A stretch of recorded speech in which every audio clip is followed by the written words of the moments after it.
introduce them. I think they've already been introduced. I think let's jump straight to the meat of it. Deborah, do you want to kick off, or Ron? By dint of seniority. I could ask you a question on the spot. It's clearly age before beauty here. I didn't say age. Well, it's a difficult task that we've been asked to do, to kind of wrap up a very rich day of offerings of research and prospective research and commentary by so many people who are so well informed about this topic. And also, I have to say, I didn't get much sleep last night, so I'm not sure I'm terribly coherent at this moment. But let me start. The first session, I think, laid out things very nicely with Justin Ifu Lin's keynote address and then the excellent comments on that. And what he pointed out is a theme that's remained with us for the rest of the day, which is that China is changing, and that China's changes and restructuring offers opportunities. And he focused very much on what is possible in the manufacturing sector, how Africa and African countries might be able to grasp some of that.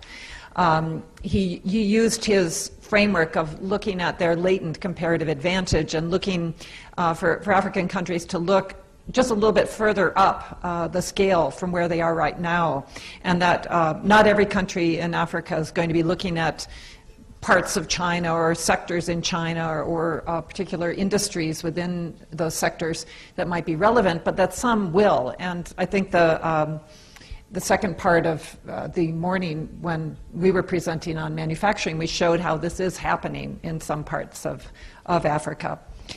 So there are, of course, controversies about this. I think that even the whole idea about just what governments should do to attract Chinese investment into their countries, what kinds of policies are the most favorable for this, what even the WTO allows in terms of aggressive policies such as local content or forced joint ventures.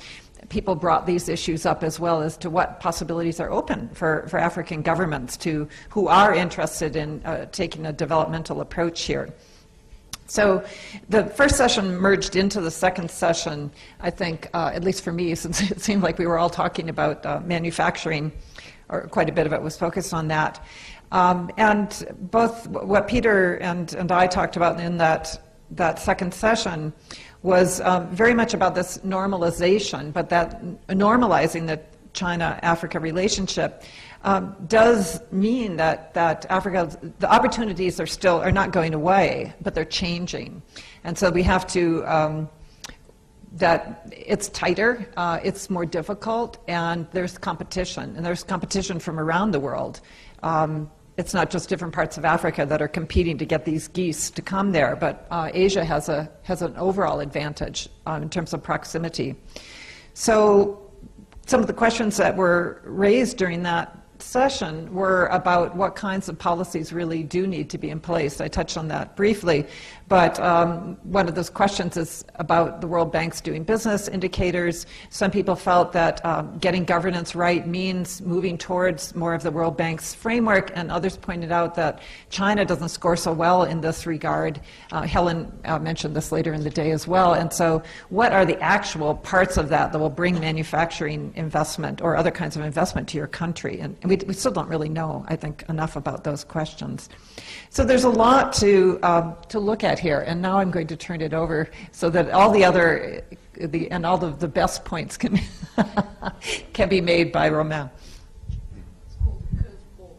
Kindly, yeah. Thank you, Deborah. I thought of approaching the theme a little bit different in the sense that because the session was called Priorities for FOCAC and well, also the closing remarks. I want to raise the question, does FOCAC really matter? Now, obviously, that might be a silly question to ask, just one day ahead of the FOCAC summit. But what about 3 years down the line, the next FOCAC, FOCAC 7, 8, 9? Is it really, in a sense, from the outside, is still very much perceived as a very high-level kind of event? And as Yushan mentioned earlier, there's this kind of question about finding a balance between more multilateral kind of engagement versus the bilateral.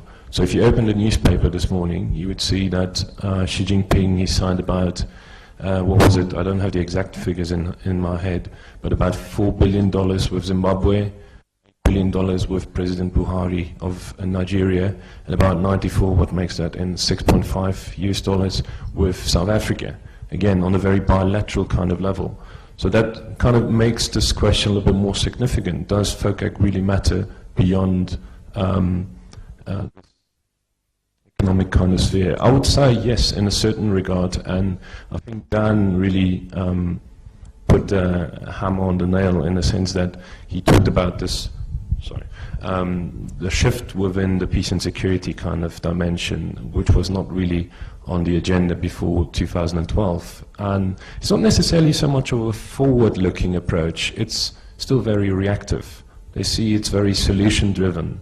So they, after Libya in 2011, when they were faced with serious kind of challenges, they needed to make changes. And I think this year, apart from peace and security, this idea of regional integration and industrialization might be high on the agenda, but still it seems from a very esoteric kind of point of view, not necessarily very pragmatic, because what does it mean, regional integration, if you're still engaging mostly from a state-to-state level and not necessarily with the regional economic communities? Admittedly, yes, the role of the AU has increased over the years as well, but there are lots of question marks. And to go back to the conference in itself, I think there was a lot of questions that were raised around, and I'm going to be a geographer now, not only context, but in terms of space, and the idea, the significance of the context, and how a certain number of policies really need to be adopted at different scales and at different levels. But I would add another one. I would say, we didn't really mention it, but it was directly, but it was covered quite extensively, is the notion of time and temporalities. So this idea of space and time at the same, taking together.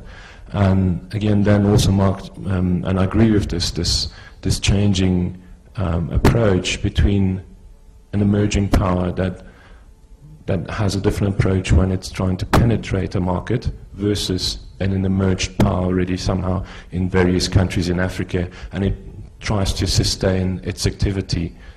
So the challenges that come with it are completely different, and it also, with more citizens, more companies, image, we talked about the issue of branding of images, and very often, although there's a multiplicity of actors who are not directly related, but sometimes in few cases, there's a private engagement and a mishap happening in an activity might directly reflect to the government and vice versa. So it's a very, very complex issue in that regard.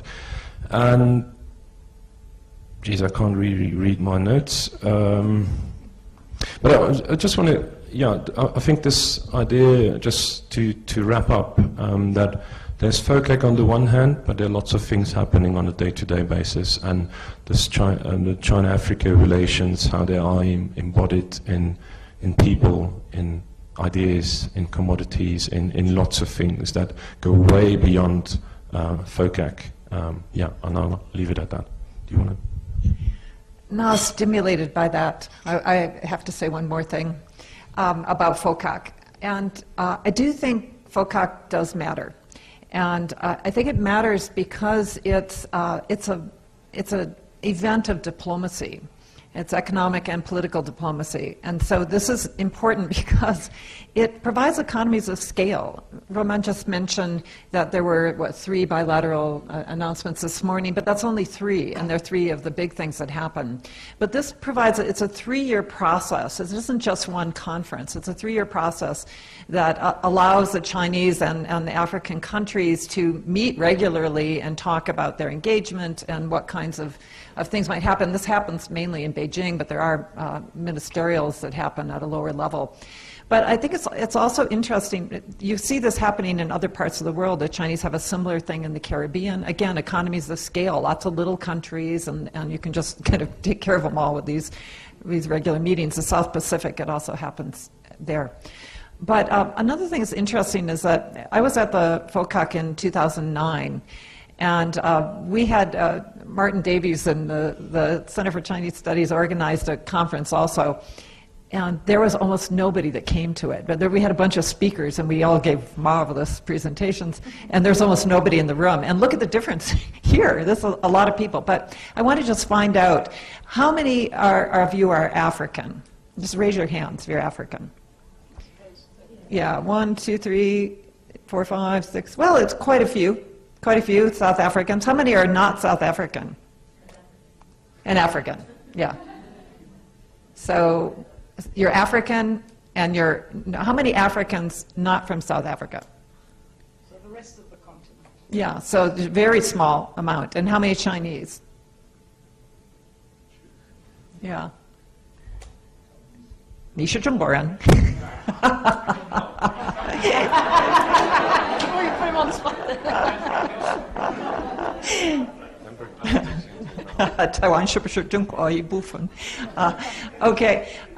So it's interesting that it seems like there are a lot of people in this room that aren't either African or Chinese, and so we are interested in FOCAC.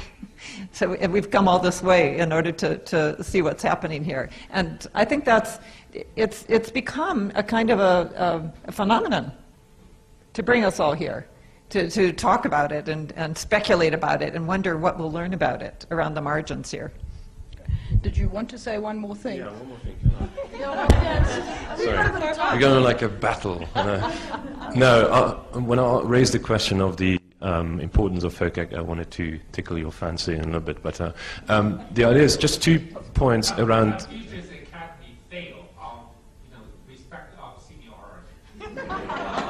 Probably, yeah. Just around the drivers, I think also with the changing economy, there might be the importance of a certain number of drivers might change as the private sector will become more and more predominant on the agenda. And the other thing is also what you just said about who is interested in China-Africa relations. I think also there's slowly, not enough though, but there's a slowly also shift in that regard. I might not make myself too many fans here, but also that there's more and more Africans and Chinese looking into the issue, whereas 10 years ago it was completely dominated by a Western kind of approach, and I think that's also very important in that respect. Okay, so I think the questions posed. I think the question posed and the discussion we've just had about does FOCAC really matter, I think is very important. And the point that you raised, Deborah, in terms of African and South African interest, I think certainly we can say that there is a significant, I think, South African interest in the China-Africa relationship. I think what the point that Rom has made is also sort of part of an evolution around African think tanks and researchers in the rest of the continent actually beginning to engage on this. And we had earlier this year in February, I think, a very good engagement with a series of other African think tanks from outside of South Africa, as well as, in fact, from some the African Union and the African Development Bank on a number of these issues which we have touched on today, including on infrastructure. In fact, there was a separate session on biodiversity and wildlife. Rom helped me here. There was a session on peace and security and migration, of course. And this is, I think, an area where it is important to keep trying to push to gain momentum in terms of stimulating field research in other parts of the continent by Africans as much as it is by organizations and individuals from outside the continent. And I think that there has been, I think, a very interesting shift in that. And certainly compared to, say, 10 years ago or 9 years ago in 2006, where in fact it was the first FOCAC summit, and we had a conference here in Johannesburg around that, and I think a very different set of actors and participants as a result of that. But I think absolutely, I think you've raised both very important points. I think in the question of does FOCAC really matter, I think it's also useful to consider FOCAC in the broader context of how China's foreign policy is evolving, and the priorities that are becoming more apparent, particularly, I would argue, in the last couple of years. And I suppose as Africans, we should be constantly asking these questions about, how is that changing the relationship, potentially, not necessarily because the relative importance of the relationship might be changing. It doesn't necessarily mean that it doesn't continue to be important. And Deborah, you were quoted, and I was playing with my Twitter account, and I see that there was an article in Newsweek that went live, 5 things that China is looking for in Africa, and I think you were quoted on a couple of those. They weren't all your points, but just perhaps to leave you with some of those. I don't necessarily agree with all of them, but using South Africa to access the continent, certainly from a South African perspective, we see ourselves as, I think, in real terms, potentially as a gateway to Southern Africa, but not really to the continent. I think China does pretty well on its own. Building relations with Nigeria, garnering political support, which I think is also part of the point that you made. And certainly as IR people, international relations people, these summits are very important events. This is about diplomacy happening.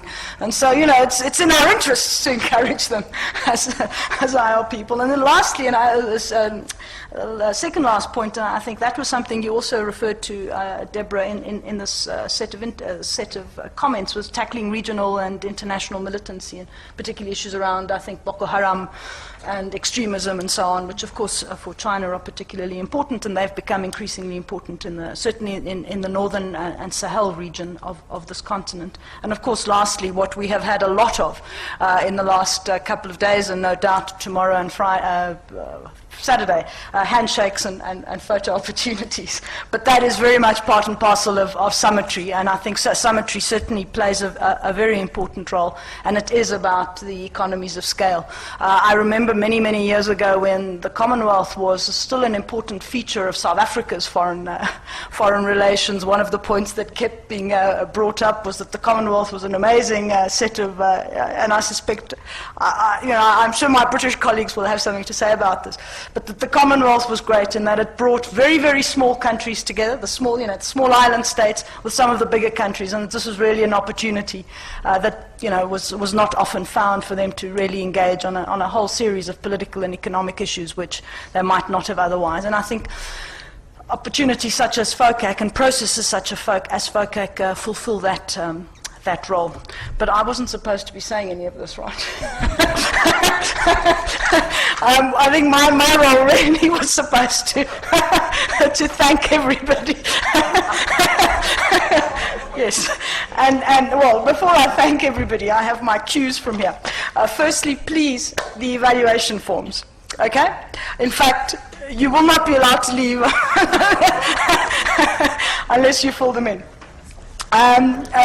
Secondly, really a very, very big thank you to the ODI and the DEGRP. I think this has been an amazing conference and a great opportunity to partner with you. We've been thrilled. We've learned so much, and I think the exchange has been really critical and very, very important. Specifically, obviously, thank you to Louise Shaxson. I'm now getting tongue-tied. And to the entire ODI team, and I'm probably going to leave people out here, but it's Linda Calabrese. It's Natalie. I wanted to say Nicole, but it's Natalie. I knew it was an N. Who's been the comms person and tweeting and retweeting, etc. And then probably a couple of other people who I'm now forgetting. But then, of course, the DEGRP team who has been here and has really provided us with very stimulating presentations and discussions. Then just, of course, to the SAIIA team, to Noema Grobelaar, who was the key interlocutor often on the discussions in the organization, to Aditi Lal Bahadur, to Yushan Wu, to Rudolph, to Sarasa, the people outside, and of course to Hopewell and to Rihanna, our comms team, who've been tweeting and organizing media interviews and who are responsible for the reason that Ross Harvey had to duck out early. But I think the media response has also been very good and extremely positive. And I think that's it from my side. Did you want to say something? I just wanted to say something, but for the last one, I just wanted to stand next to Elizabeth so you can get the full glory of our. No, I'd just really like to thank SAIIA. It's been, I think it's been a tremendous day. I've been following the Twitter sphere, and it's been fantastic. The debates have been amazing. I've learned a huge amount, and I hope that quite a lot of them will be taken forward into the summit. And thank you all very much for sticking with the graveyard shift, your engagement, your questions, and have a good rest of your time here.